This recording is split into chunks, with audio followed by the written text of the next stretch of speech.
mundo ng basketball, lumabas na ang MRI result ni Meralco Bolts import Ronde Hollis Jefferson.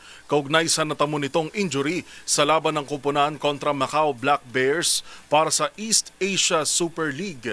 Ang kalagayan ng manlalaro ibabalita ni Matchpoint Mili Borja.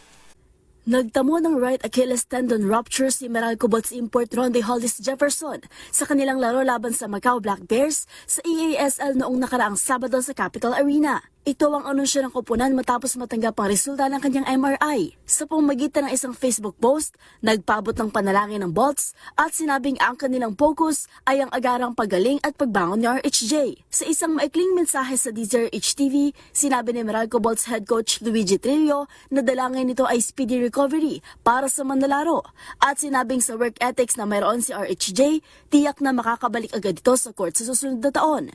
Si Ronde na nagtala ng 15 points, 4 na rebounds at 7 assist hanggang sa second half ng laban bago siya dinala sa locker room ay may mahalagang papel sa 3 panalo ng kupunan, 2 sa Manila at 1 sa Cebu na nagbigay ng 3-2 win-loss record. Sa nasabing laro, kasama niya ang datihang kalaban at kasamang Hinebra import na si Justin Brownlee, Cuban Ismael Romero at Indonesian Muhammad Sina Vahedi. Para sa MBC TV Network News, ito si Mili Borja ng DZRH TV, una sa Pilipinas, una sa Pilipino.